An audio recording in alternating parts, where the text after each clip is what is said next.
Já em Portugal, o partido de ultradireita Chega obteve recorde no número de votos nas eleições gerais que deram vitória à sigla do atual primeiro-ministro. A Aliança Democrática de Luís Montenegro venceu as eleições com 32,1% dos votos. O segundo lugar ainda segue incerto, uma vez que o Chega e o Partido Socialista estão empatados tecnicamente. A gente segue falando sobre o resultado das eleições parlamentares em Portugal, agora com o Vitélio Brustolin, que é professor de Relações Internacionais na Universidade Federal Fluminense e pesquisador de Harvard. Professor, muito obrigado pela presença aqui no Arena, viu? Boa noite. Boa noite, obrigado pelo convite, boa noite a todos. Nós que agradecemos.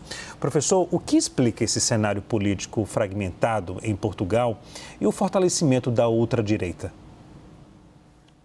Olha, existe um debate internacional sobre a influência que alguns países vêm tendo sobre as redes sociais. Então, existem denúncias, por exemplo, de que a Rússia teria interferido nas eleições na Romênia e na Polônia. E em Portugal isso ainda está sob investigação. E essa interferência nem sempre é apenas para apoiar a Rússia contra a Ucrânia, mas em questões que desestabilizam e polarizam as sociedades, questões como aborto, por exemplo, ou questões sobre o apoio a organizações internacionais como a União Europeia, como a ONU, como a OTAN, por exemplo. Em Portugal, essa é a terceira eleição em 3 anos, uma sociedade completamente fragmentada. Nesse momento, Montenegro também não conseguiu uma maioria que permita governar sem fazer alianças com partidos menores, ou seja, ele vai ter que negociar. Ele já de pronto disse que não fará alianças com o Chega, com o partido mais ultranacionalista e alinhado à Rússia, e não conseguirá provavelmente fazer alianças também com o Partido Socialista, então vai ter que negociar com partidos com menos votos na Assembleia para conseguir ter alguma margem para poder passar os projetos, Leandro. A esquerda obteve cerca de 600 mil votos a menos em relação à última eleição em Portugal. O que explica essa crise, principalmente no Partido Socialista? Especialmente em Portugal, a esquerda, esse Partido Socialista, ele é de centro-esquerda. Ele vem sendo muito mal avaliado pelos portugueses, ele vem encolhendo ao longo dos anos e existem questões que perpassam a sociedade portuguesa e que são apoiados por partidos ultranacionalistas como o Chega. Uma dessas questões, por exemplo, Leandro, é a imigração. Isso afeta Lisboa, cidades grandes como Lisboa, mas Portugal no geral, por receber muitos imigrantes que não compartilham, segundo a maioria dos portugueses, com os valores da sociedade portuguesa, nem com a religião, nem o idioma. Nesse momento, inclusive, existe uma discussão em países como Portugal, Itália, sobre imigrantes brasileiros nesses locais. Em Portugal, primeiro porque falamos a mesma língua e temos valores de colonização, como catolicismo, valores culturais.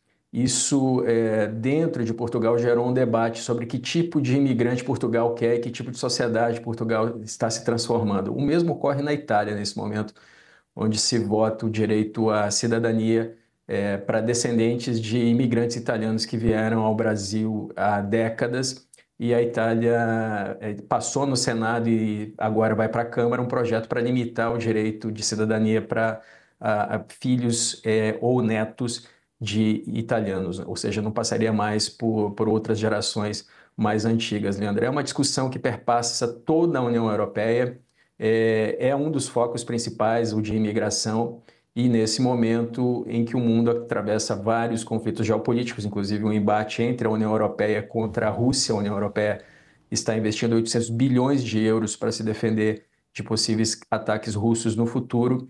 Isso entra nessa equação, Leandro. Agora, professor, ontem também tivemos votações na Polônia e na Romênia. Candidatos mais moderados e pró-União Europeia terminaram à frente, mas a ultradireita ficou em segundo lugar nos 2 países. Qual o paralelo o senhor pode traçar entre esses resultados e a eleição em Portugal?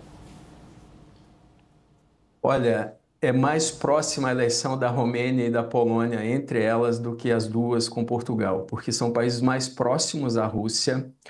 A Romênia, Leandro, chegou a anular eleições em dezembro do ano passado, eleições que o candidato alinhado à Rússia venceu.